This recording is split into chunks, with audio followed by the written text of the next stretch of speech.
Peter Pan. Chapter 12. The children are carried off. The pirate attack had been a complete surprise. A sure proof that the unscrupulous Hook had conducted it improperly, for to surprise Redskins fairly is beyond the wit of the white man. By all the unwritten laws of savage warfare, it is always the redskin who attacks. And with the wiliness of his race he does it just before the dawn, at which time he knows the courage of the whites to be at its lowest ebb. The white men have in the meantime made a rude stockade on the summit of yonder undulating ground, at the foot of which a stream runs, for it is destruction to be too far from water. There they await the onslaught, the inexperienced ones clutching their revolvers and treading on twigs, but the old hands sleeping tranquilly until just before the dawn. Through the long black night the savage scouts wriggle, snake-like, among the grass without stirring a blade. The brushwood closes behind them, as silently as sand, into which a mole has dived. Not a sound is to be heard, save when they give vent to a wonderful imitation of the lonely call of the coyote. The cry is answered by other braves, and some of them did even better than the coyotes, who were not very good at it. So the chill hours wear on, and the long suspense is horribly trying to the paleface, who has to live through it for the first time. But to the trained hand those ghastly calls and still ghastlier silences are but an intimation of how the night is marching. That this was the usual procedure was so well known to Hook that in disregarding it, he cannot be excused on the plea of ignorance. The pickaninnies, on their part, trusted implicitly to his honor, and their whole action of the night stands out in marked contrast to his. They left nothing undone that was consistent with the reputation of their tribe.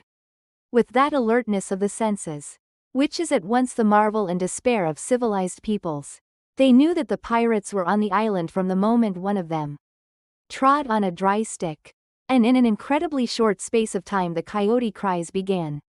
Every foot of ground between the spot where Hook had landed his forces and the home under the trees was stealthily examined by braves, wearing their moccasins with the heels in front. They found only one hillock with a stream at its base, so that Hook had no choice. Here he must establish himself and wait for just before the dawn. Everything being thus mapped out with almost diabolical cunning, the main body of the redskins folded their blankets around them, and in the phlegmatic manner that is to them, the pearl of manhood squatted above the children's home, awaiting the cold moment when they should deal pale death.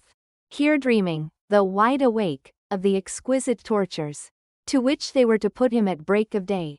Those confiding savages were found by the treacherous Hook, from the accounts afterwards supplied by such of the scouts as escaped the carnage. He does not seem even to have paused at the rising ground, though it is certain that in that grey light he must have seen it. No thought of waiting to be attacked appears from first to last to have visited his subtle mind. He would not even hold off till the night was nearly spent. On he pounded with no policy but to fall to. What could the bewildered scouts do, masters as they were of every warlike artifice save this one, but trot helplessly after him, exposing themselves fatally to view, while they gave pathetic utterance to the coyote cry.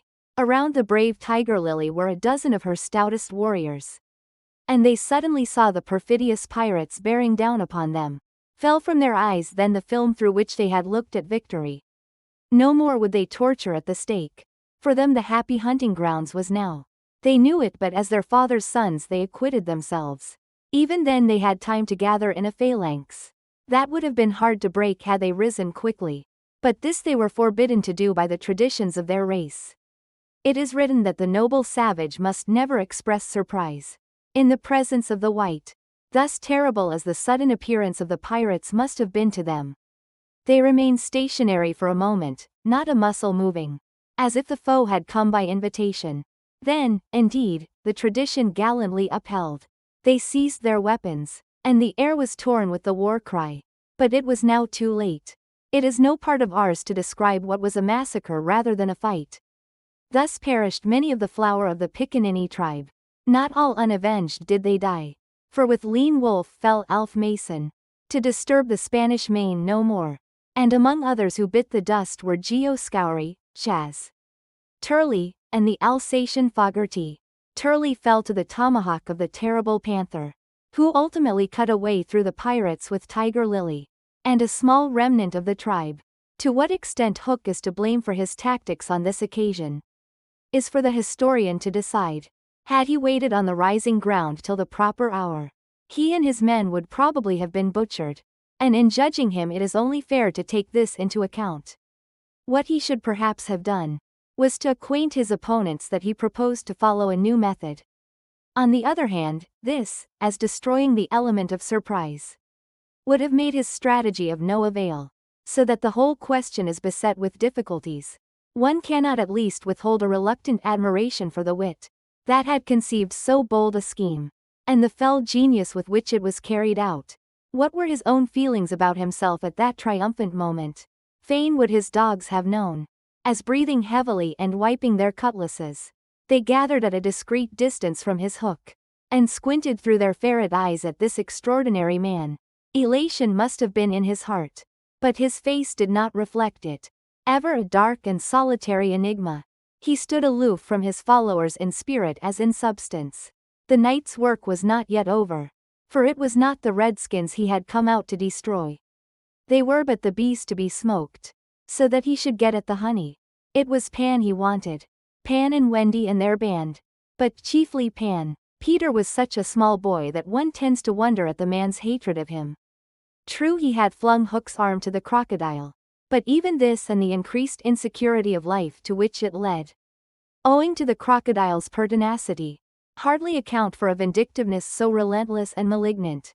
The truth is that there was a something about Peter which goaded the pirate captain to frenzy. It was not his courage. It was not his engaging appearance. It was not. There is no beating about the bush, for we know quite well what it was, and have got to tell. It was Peter's cockiness. This had got on Hook's nerves. It made his iron claw twitch, and at night it disturbed him like an insect. While Peter lived, the tortured man felt that he was a lion in a cage, into which a sparrow had come. The question now was how to get down the trees, or how to get his dogs down. He ran his greedy eyes over them, searching for the thinnest ones. They wriggled uncomfortably, for they knew he would not scruple to ram them down with poles. In the meantime, what of the boys? We have seen them at the first clang of the weapons, turned as it were into stone figures, open-mouthed, all appealing with outstretched arms to Peter. And we return to them as their mouths close, and their arms fall to their sides. The pandemonium above has ceased almost as suddenly as it arose, passed like a fierce gust of wind. But they know that in the passing it has determined their fate. Which side had won? The pirates, listening avidly at the mouths of the trees, heard the question put by every boy. And alas, they also heard Peter's answer. If the redskins have won, he said, they will beat the tom-tom. It is always their sign of victory. Now Smee had found the tom-tom, and was at that moment sitting on it. You will never hear the tom-tom again, he muttered. But inaudibly, of course, for strict silence had been enjoined. To his amazement, Hook signed him to beat the tom-tom, and slowly there came to Smee an understanding of the dreadful wickedness of the order. Never, probably, had this simple man admired Hook so much. Twice Smee beat upon the instrument, and then stopped to listen gleefully. The tom-tom, the miscreants heard Peter cry, an Indian victory. The doomed children answered with a cheer that was music to the black hearts above, and almost immediately they repeated their goodbyes to Peter. This puzzled the pirates, but all their other feelings were swallowed by a base delight that the enemy were about to come up the trees. They smirked at each other and rubbed their hands. Rapidly and silently Hook gave his orders, one man to each tree, and the others to arrange themselves in a line 2 yards apart.